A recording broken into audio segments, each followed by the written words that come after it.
सवाल पूछा था दोस्तों, क्या यह बात सही है कि राज्य के 2,66,000 नियोजित शिक्षकों को सक्षमता परीक्षा उत्तीर्ण होने के बाद विशिष्ट शिक्षक का दर्जा दिया गया है। यानी जो परीक्षा पास किए हैं सक्षमता परीक्षा, उनको विशिष्ट शिक्षक यानी राज्यकर्मी का दर्जा दिया गया है। क्या यह बात सही है कि उक्त विशिष्ट शिक्षकों को प्रशिक्षित शिक्षक के रूप में किए गए कार्य अवधि की तिथि से सेवा निरंतरता का आर्थिक लाभ नहीं दिया जा रहा है? यानी कि जो प्रशिक्षित वेतनमान है उसकी तिथि से उनको सेवा निरंतरता नहीं दिया जा रहा है। जो तीसरा सवाल था दोस्तों, यदि उपर्युक्त खंडों के उत्तर स्वीकारात्मक है तो क्या सरकार विशिष्ट शिक्षकों को प्रशिक्षित शिक्षक के रूप में किए गए कार्य अवधि की तिथि से सेवा निरंतरता का आर्थिक लाभ देने का विचार रखती है? यदि हाँ तो कब तक, नहीं तो क्यों नहीं? तो माननीय शिक्षा मंत्री के द्वारा जो जवाब दिया गया था दोस्तों कि वस्तु स्थिति यह है कि बिहार विद्यालय विशिष्ट शिक्षक नियमावली 2023 के नियम 8.1 के तहत विशिष्ट शिक्षकों को वेतन संरक्षण का लाभ दिया गया है। साथ ही विभागीय आदेश के संख्या 4207 दिनांक 22 नवंबर 2025 के द्वारा विशिष्ट शिक्षकों को प्रोन्नति हेतु स्थानीय निकाय अंतर्गत प्रशिक्षित शिक्षक के रूप में किए गए कार्य अवधि की गणना करने का भी प्रावधान किया गया है। यानी कि 22 नवंबर को जो पत्र आया था दोस्तों, इसमें स्पष्ट किया गया है कि जो सेवा का गणना है वो किया जाएगा, लेकिन किस में किया जाएगा? वो किया जाएगा आपके प्रोन्नति में, प्रमोशन में। माननीय शिक्षा मंत्री के द्वारा स्थानांतरण वेतन और वेतन विसंगति और प्रोन्नति के बारे में सख्ती से इसका निराकरण करने का आदेश दिया गया कि शिक्षकों की उपरोक्त समस्याओं का निराकरण किया जाए। जिला पदाधिकारी छात्र शिक्षक अनुपात के दृष्टिपत शिक्षकों को विद्यालय में पदस्थापित करें। यह ध्यान में रखा जाए कि विद्यालय में सभी विषय के शिक्षक उपलब्ध रहे। अवकाश हेतु जो आवेदन जिला शिक्षा पदाधिकारियों को प्राप्त होते हैं उन्हें लंबित नहीं रखा जाए। यानी विशिष्ट शिक्षकों का जो भी वेतन है, विसंगति है, जैसे बहुत से शिक्षकों का बेसिक पे कम पर उनका वेतन निर्धारण हुआ था HRMS पोर्टल पर, तो ये सब चीज़ का निराकरण कर दिया जाना है। समीक्षात्मक बैठक में अपर मुख्य सचिव शिक्षा विभाग के द्वारा पदाधिकारियों को क्या दिशा निर्देश दिए गए? विशिष्ट शिक्षकों के लिए 4 नंबर पॉइंट मोस्ट इंपोर्टेंट है दोस्तों कि वेतन विसंगति से संबंधित मामले में त्वरित कार्रवाई का निर्देश दिया गया है। यह भी निर्देश दिया गया है कि प्रोन्नति से संबंधित मामले के निष्पादन हेतु एक समय तालिका का निर्माण किया जाए।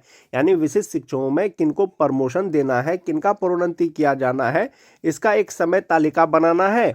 सेवा निरंतरता का मार्गदर्शन दे दिया गया है। निर्देश दिया गया कि शिक्षकों को जो सुविधाएं दे हैं उन्हें दी जाए। यानी कि जो सेवा निरंतरता का दिशा निर्देश है वो दे दिया गया है, उसी के आलोक में विशिष्ट शिक्षकों को सेवा निरंतरता दिया जाए और प्रोन्नति का, प्रमोशन का एक समय तालिका बनाया जाए जिसके अनुरूप विशिष्ट शिक्षकों को जो है प्रमोशन और सेवा निरंतरता दिया जाए और वेतन विसंगति मामला का भी निष्पादन जल्द से जल्द किया जाए। वेतन विसंगति के मामले में किसी शिक्षक को कोई परेशानी है तो वो अपने ई शिक्षा कोष पोर्टल से अपना वो शिकायत दर्ज कर सकते हैं, ग्रीवेंस डाल सकते हैं। उन्हें संबंधित जिला शिक्षा पदाधिकारी के द्वारा उनका जो है निष्पादन किया जाएगा। जैसा कि आप देख पा रहे होंगे दोस्तों, जो विशिष्ट शिक्षक नियमावली का जो पॉइंट 8 है, इसमें यह है कि विशिष्ट शिक्षक स्थानीय निकाय नियमावली 2020 के तहत उन्हें वेतन संरक्षण का लाभ दिया जाएगा और सभी शिक्षकों को वेतन संरक्षण का लाभ देते हुए वेतन निर्धारण भी कर दिया गया है। विभाग ने आदेश दिया है कि अब BPSC शिक्षकों को भी वेतन संरक्षण का लाभ दिया जाएगा, उनकी प्रक्रिया भी शुरू कर दी गई है। इसके अतिरिक्त जो भी राज्य सरकार का DA होता है, HRA होता है, वो दिया जाएगा और विशिष्ट शिक्षक और BPSC शिक्षक जो राज्यकर्मी शिक्षक हैं उनके लिए एक फिटमेंट मैट्रिक्स टेबल जारी किया है दोस्तों शिक्षा विभाग ने। उसी के अनुरूप उनको वेतन दिया जा रहा है और आने वाले समय में भी दिया जाएगा, जब तक कि 7th पे या 8th पे के अनुसार जो है उनका पे स्ट्रक्चर नहीं बनता है। फिलहाल जो नियमावली में आपका फिटमेंट मैट्रिक्स टेबल है उसी के अनुसार आपको जो है वेतन मिलेगा, चाहे वो विशिष्ट शिक्षक हो चाहे वो BPSC शिक्षक हो।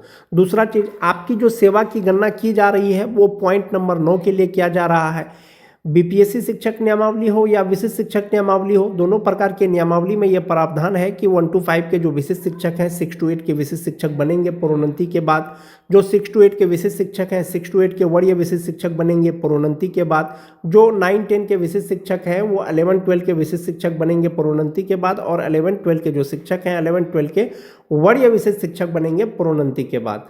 सेम प्रोसेस दोस्तों BPSC शिक्षकों में भी है, BPSC शिक्षक नियमावली में भी सेम पॉइंट है। तो जो 1 to 5 के शिक्षक का प्रमोशन होगा 6 to 8 में, वो उपलब्ध रिक्तियों के अनुसार होगा। जो 6 to 8 का होगा वरीय शिक्षक बनेंगे, वो अपने ही पद पे बनेंगे। दूसरा चीज़ है दोस्तों कि जो 9-10 के शिक्षक हैं अगर रिक्ति रहेगा तब होगा, जो 11-12 के हैं वो अपने ही स्थान पर बनेंगे। ये सब प्रोन्नति के लिए दोस्तों जो नियमावली में प्रक्रिया है वो है 8 वर्ष के बाद, यानी लगातार 8 वर्ष के सेवा के बाद जो है उनका प्रोन्नति होगा। आप मान जाइए कि 1 जनवरी 2025 को जो शिक्षक योगदान किए हैं विशिष्ट शिक्षक के रूप में, यदि नियमावली के अनुसार जो पहले दिया गया था यदि उनका प्रोन्नति होगा, प्रमोशन होगा, तो वो 1 जनवरी 2033 को प्रमोशन के योग्य होंगे या प्रोन्नति के योग्य होंगे। विभाग ने अब इसे संशोधन कर दिया है। माननीय शिक्षा मंत्री के द्वारा लिखित जवाब भी दिया गया है कि जो भी विशिष्ट शिक्षक जो है स्थानीय निकाय के रूप में नियोजित शिक्षक के रूप में जो कार्य किए हैं उनका कार्य का गणना किया जाएगा। यानी 8 वर्ष सेवा आप जोड़ लीजिए कि प्रशिक्षित वेतनमान की तिथि से यदि आज के डेट में आपका 8 वर्ष हो गया है तो आपका प्रमोशन हो जाएगा। यानी बेसिक ग्रेड के अगर शिक्षक हैं तो स्नातक ग्रेड के शिक्षक हो जाएंगे। सिर्फ और सिर्फ ये मान के चले कि जो टीटी पास शिक्षक हैं और जो छठा पेज वाले शिक्षक हैं सिर्फ वही प्रमोशन के योग्य नहीं है। बाकी जो प्रशिक्षित वेतनमान की तिथि से जो आपका सेवा का गणना है वो गिना जाएगा। 8 वर्ष जब आपका पूर जाएगा आपका प्रमोशन किया जाएगा। एक ये चीज हो गया। नियमावली में एक चीज और स्पष्ट किया गया था दोस्तों, अधिकार के रूप में किसी भी प्रोन्नति का दावा नहीं किया जा सकता है। सभी प्रोन्नति उपलब्ध रिक्तियों के अधीन होगी और विभागीय नीतियों को ध्यान में रखते हुए किया जाएगा। इसके लिए सभी प्रोन्नति विभाग की प्रचलित नीति के अनुसार की जाएगी और अपेक्षित योग्यता सहित पात्रता के अधीन होगी। ये जो अपेक्षित योग्यता है दोस्तों ये बहुत इंपॉर्टेंट चीज है। जो 1 to 5 के शिक्षक हैं इनके लिए जो योग्यता है वो इंटर है प्लस आपका ट्रेनिंग हो गया, टीटी हो गया या दक्षता हो गया, ये हो गया। अब जो 6 to 8 के शिक्षक हैं उनके लिए जो योग्यता है आपको ग्रेजुएट होना चाहिए, स्नातक होना चाहिए, साथ ही साथ जो आपको ट्रेंड होना चाहिए और टीटी या बीटेड या दक्षता पास होना चाहिए। अब आप 1 to 5 के शिक्षक हैं, इंटर बेसिस पर आपकी बहाली हुई है, आपकी सेवा का 8 साल हो गया है, अब आप प्रमोशन लेना चाहते हैं लेकिन आप स्नातक नहीं हैं तो आपका प्रमोशन नहीं होगा, क्योंकि नियमावली में दिया गया है कि अपेक्षित योग्यता यानी कि 6 to 8 का टीचर बनने के लिए जो योग्यता होना चाहिए वो योग्यता रहेगा तो आपका 1 to 5 से 6 to 8 में प्रमोशन होगा। 9-10 से जो 11-12 के में आपका जो प्रमोशन होगा योग्यता होगा तो आपका प्रमोशन होगा अथवा नहीं होगा।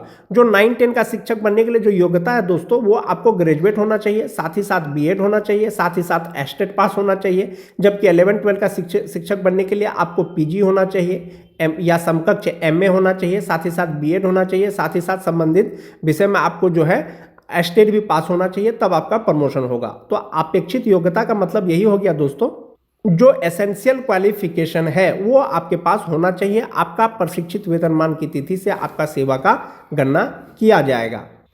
जो भी राजकर्मी शिक्षक हैं, चाहे वो विशिष्ट शिक्षक हो चाहे वो नियोजित शिक्षक हो, जो फिटमेंट मैट्रिक्स टेबल है वो यही फिटमेंट मैट्रिक्स टेबल है, दोनों प्रकार के शिक्षकों को वेतन दिया जा रहा है। जो विशिष्ट शिक्षक हैं 2003-05 का अभी जो वेतन निर्धारण हुआ है या एक इंक्रीमेंट के बाद में जो उनका बेसिक पे है दोस्तों वो 32,620 रुपया होता है। बीपीएससी शिक्षक जो 2003 के थे, नियोजित शिक्षक परीक्षा पास करने के बाद बीपीएससी शिक्षक बने थे तो उनका भी 32,620 रुपया होगा। जो टीटी पास शिक्षक हैं दोस्तों उनका 28,140 रुपया होता है। जो छठा पेज वाले हैं 25,750 रुपया होता है। या 2003 के बाद का जो 6-7 के शिक्षक हैं उनका 31,670 रुपया बेसिक पे होता है। अब चूंकि आपके सेवा की गणना की जा रही है तो इंडेक्स 10 के अनुसार आपका 32,620 रुपया है, प्रमोशन होगा तो 36,530 रुपया हो जाएगा। यानी 1 to 5 से आप सीधा 6 to 8 के शिक्षक बन जाएंगे। जो 6-7 के शिक्षक हैं 31,670 रुपया उनका बेसिक पे है, प्रमोशन होगा 35,470 रुपया हो जाएगा।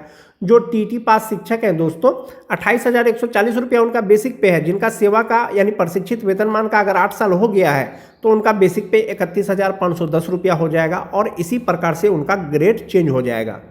यानी बेसिक ग्रेड से वो ग्रेजुएट टीचर हो जाएंगे और उनका ग्रेड 1 to 5 से सीधा स्नातक ग्रेड हो जाएगा। उसी तरह से जो 9-10 के शिक्षक हैं, बहुत सारे नियोजित शिक्षक जो विशिष्ट शिक्षक बने हैं, चूंकि इनका बेसिक पे 31,000 से शुरू होता है, तो मान लीजिए किसी शिक्षक का बेसिक पे 31,930 रुपया है। अब उनका सेवा का चूंकि 8 वर्ष हो गया है पहले का सेवा गिन करके, तो प्रमोशन होगा 11-12 में तो 32,960 रुपया होगा। इसी तरह से सभी ग्रेड के शिक्षक, चाहे वो विशिष्ट शिक्षक हो चाहे वो बीपीएससी शिक्षक हो, उनका सेवा का गणना किया जाएगा और इसी के आधार पर उनका मूल वेतन भी बढ़ेगा। एक ये हो गया। अब एक चीज है कि दोस्तों इनहेंस सैलरी पर क्या प्रभाव पड़ेगा। जहां तक बात वेतन का है दोस्तों, चाहे वो विशिष्ट शिक्षक हो चाहे वो नियोजित शिक्षक हो, अलग अलग साल में नियुक्त जितने भी शिक्षक हैं उनका वेतन अलग अलग है। नियोजित शिक्षक का वेतन वर्सेस विशिष्ट शिक्षक का वेतन जब आप देखेंगे तो आपको इनहेंस सैलरी लगभग जो है बराबर लगेगा, लेकिन ग्रॉस सैलरी का जब आप तुलना करेंगे तो आप पाएंगे कि विशिष्ट शिक्षकों का सैलरी नियोजित शिक्षकों से बहुत ही ज्यादा है। इसके लिए आप ये वाला चार्ट देख सकते हैं दोस्तों, इसमें नियोजित शिक्षक का भी वेतन है और विशिष्ट शिक्षकों का भी वेतन है। जो 2003-05 के नियोजित शिक्षक विशिष्ट शिक्षक बन गए हैं अभी, तो उनका बेसिक पे 32,620 रुपया है। जो अभी तक विशिष्ट नहीं बने हैं, नियोजित ही हैं, उनका 32,290 रुपया है।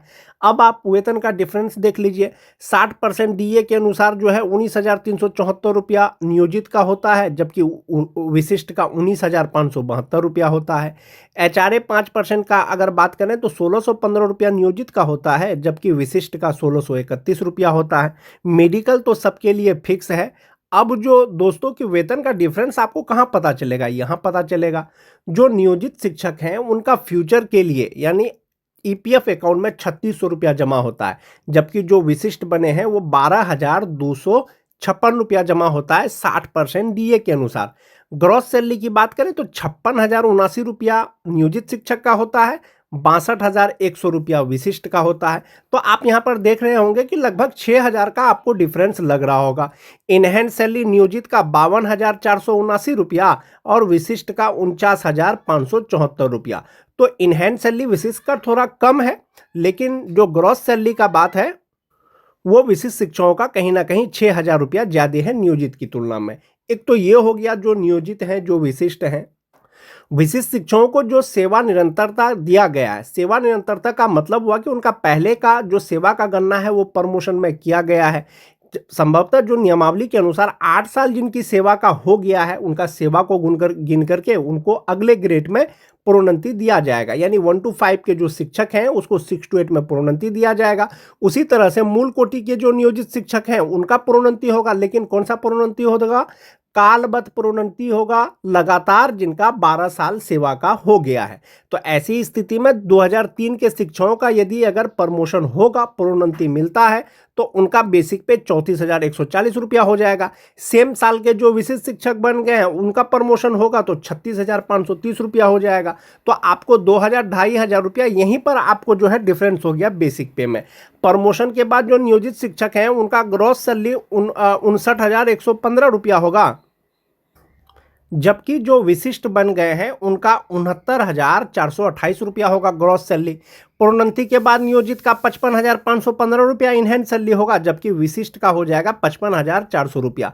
जो आप जिस कैटेगरी में हैं अभी आप 1 to 5 के शिक्षक, और आपका जो प्रोन्नति होगा दोस्तों 6 to 8 में, दोनों में डिफरेंस क्या है? दोनों में डिफरेंस ये है कि 1 to 5 के शिक्षक से 6 to 8 के शिक्षक जो है वो सीनियर हो जाएंगे, यानी वो कहलाएंगे स्नातक ग्रेड के शिक्षक। जनरल रूप में सेवा निरंतरता नहीं दिया गया है, आपका पहले का सेवा गिना जाएगा, विशिष्ट शिक्षकों का वो गिना जाएगा प्रोन्नति में। तो ये जो सैलरी का डिफरेंस हुआ या सैलरी का गणना हुआ दोस्तों, ये 2003-05 के शिक्षकों का हो गया। बात करते हैं जो 2006-07 के नियोजित शिक्षक हैं, जो अभी भी नियोजित हैं, उनका मूल वेतन 31,340 रुपया है। जो विशिष्ट बन गए हैं उनका 31,670 रुपया है। 60% डीए के अनुसार नियोजित का 18,804 रुपया होता है, और जबकि विशिष्ट का 19,002 रुपया होता है। एचआरए 5% के अनुसार 1,567 रुपया नियोजित का होता है, जबकि विशिष्ट का 1,584 रुपया होता है। मेडिकल सबके लिए फिक्स है। अब यहाँ पर बात करेंगे जो ईपीएफ अकाउंट में नियोजित का जमा होता है वो 3600 रुपया होता है, जबकि इस साल में नियुक्त जो विशिष्ट शिक्षक हैं उनका 12,161 रुपया है। तो आप यहाँ पर ये देखें कि ग्रॉस सैलरी 54,511 रुपया होता है और विशिष्ट का 7,320 रुपया होता है। नियोजित का इनहैंड सैलरी 50,911 रुपया होता है, जबकि जो विशिष्ट हैं 48,159 रुपया होता है। तो ये कुछ डिफरेंस है, लेकिन आप ग्रॉस सैलरी की बात करें तो 6,000 का लगभग आपको डिफरेंस नजर आएगा नियोजित वर्सेस विशिष्ट शिक्षक का। और 2006-07 के अगर नियोजित शिक्षक का प्रोन्नति होता है अगले वेतन में, अगले ग्रेड में, तो ये जो बेसिक पे है 31,340 रुपया वो 33,120 रुपया हो जाएगा। जो वर्तमान डीए है, एचआरए है, 1,000 मेडिकल लगा करके ग्रॉस सैलरी 57,448 रुपया होगा और इनहैंड सैलरी इनको मिलेगा 53,848 रुपया। सेम साल के अगर विशिष्ट शिक्षक अगर उनका प्रोन्नति होगा तो वो बेसिक पे 35,470 रुपया हो जाएगा और इसमें 60% डीए, 5% एचआरए, 1,000 मेडिकल लगाएंगे तो ग्रॉस सैलरी 67,441 रुपया होगा और इनहैंड सैलरी हो जाएगा 53,821 रुपया। ये 2006-07 के शिक्षकों का हो गया दोस्तों। 2009-10 के अगर शिक्षकों की बात करें जो अभी भी नियोजित हैं 30,420 रुपया उनका मूल वेतन है। जो विशिष्ट बन गए थे, चाहे वो सक्षमता पर 1 पास करके, चाहे 2 पास करके, चाहे 3 पास करके, चाहे 4 पास करके, तो उनका मूल वेतन 30,750 रुपया है। 60% डीए नियोजित का भी, 60% डीए विशिष्ट का भी। तो नियोजित का 18,252 रुपया और विशिष्ट का 18,450 रुपया। 5% एचआरए 1,521 रुपया, 5% एचआरए 1,538 रुपया। 1,000 मेडिकल सेम हो गया। नियोजित शिक्षक का ईपीएफ अकाउंट में 3,600 रुपया जमा होता है, जबकि विशिष्ट का 11,808 रुपया जमा होता है। ग्रॉस सैलरी 52,993 रुपया हुआ, इनहैंड सैलरी 49,393 रुपया हुआ, जबकि जो विशिष्ट है उनका ग्रॉस सैलरी 58,596 रुपया और इनहैंड सैलरी 46,788 रुपया हो गया। जो नियोजित और विशिष्ट हैं, नियोजित शिक्षकों को कालबद्ध प्रोन्नति दिया जा रहा है लगातार 12 वर्ष के सेवा के बाद। यदि 9-10 के शिक्षकों का कालबद्ध प्रोन्नति होगा तो मूल वेतन 32,160 रुपया होगा, डीए हो जाएगा, एचआरए हो जाएगा, मेडिकल हो जाएगा। ग्रॉस सैलरी 55,864 रुपया हो जाएगा, इनहैंड सैलरी 52,264 रुपया हो जाएगा। विशिष्ट शिक्षक का 34,440 रुपया हो जाएगा। जो 2009-10 के शिक्षक हैं इसमें डीए, एचआरए, मेडिकल लगा करके जो ग्रॉस सैलरी होगा वो 65,511 रुपया होगा और इनहैंड सैलरी 52,286 रुपया होगा। तो जिनका प्रोन्नति होगा दोस्तों वो अगले ग्रेड में होगा। जो 1 to 5 के शिक्षक हैं उनका 6 to 8 में होगा। जो 6 to 8 के शिक्षक हैं 6 to 8 के वरीय शिक्षक बनेंगे और जो 9-10 के शिक्षक हैं 11-12 में अलग अलग जो प्रक्रिया है, जो रूल है नियमावली का, उसके अनुसार प्रोन्नति होगा और वेतन भी वृद्धि होगा दोस्तों। टीईटी पास शिक्षकों की अगर बात करें दोस्तों, जो नियोजित हैं उनका 27,820 रुपया है। जो विशिष्ट शिक्षक बन गए हैं 28,140 रुपया है टीईटी पास का। जो वर्तमान में डीए है 60%, उसके अनुसार जब आप गणना करेंगे दोस्तों, जो नियोजित अभी भी है उनका ग्रॉस सैलरी 48,703 रुपया होता है, जबकि जो विशिष्ट बन गए हैं 53,705 रुपया होता है। इनहैंड सैलरी जो नियोजित है 45,103 रुपया होता है, जबकि जो विशिष्ट बन गए हैं 42,899 रुपया होता है। सेम प्रोसेस दोस्तों जो छठा फेज के शिक्षक हैं जो अभी भी नियोजित हैं, बहुत कम संख्या में बचे होंगे, तो 23,280 रुपया उनका बेसिक पे है। ग्रॉस सैलरी उनका 41,212 रुपया, इनहैंड सैलरी 37,612 रुपया। जो विशिष्ट बन गए हैं 25,750 रुपया, ग्रॉस सैलरी 49,226 रुपया और इनहैंड सैलरी 39,338 रुपया। तो इस प्रकार से दोस्तों ये वेतन है 60% डीए के आधार पर जो है विशिष्ट शिक्षक हो या नियोजित शिक्षक हो उनको मिलेगा। आप इस प्रकार से एक बार ऐसे भी देख सकते हैं दोस्तों, जो नियोजित शिक्षक है 3-5 का, उनका इनहैंड सैलरी 52,479 रुपया और जो विशिष्ट है उनका 49,574 रुपया। जो 2006-07 के हैं 50,911 रुपया और जो विशिष्ट हैं 48,159 रुपया। जो 2010 के हैं नियोजित उसका 49,393 रुपया, जबकि जो विशिष्ट बन गए हैं 46,788 रुपया। जो टीटी पास नियोजित है उनका 45,103 रुपया, जो विशिष्ट बन गए हैं 42,899 रुपया। जो छठा फेज वाले हैं नियोजित का 37,612 रुपया, जबकि विशिष्ट का 39,338 रुपया। तो इस प्रकार से दोस्तों शिक्षकों को वेतन 60% डीए के आधार पर मिलता है। जब डीए बढ़ेगा फिर से तो वेतन बढ़ जाएगा। और एक चीज जो मोस्ट इंपॉर्टेंट चीज है, नियोजित शिक्षक का वेतन और विशिष्ट शिक्षक का वेतन आपका जो भविष्य के लिए जमा होता है, जैसे नियोजित शिक्षक है उनका ईपीएफ अकाउंट में जमा होता है तो उनका फिक्स है 3600 रुपया, चाहे डीए 50% हो चाहे डीए 70% हो जाए। लेकिन जो राज्यकर्मी शिक्षक हैं, जो विशिष्ट शिक्षक बन गए हैं, जैसे जैसे डीए बढ़ेगा, जैसे जैसे उनका बेसिक पे बढ़ेगा, वैसे वैसे उनका जो है फ्यूचर के लिए यानी एनपीएस अकाउंट में जो अमाउंट जमा होता है वो वैसे वैसे बढ़ते जाएगा।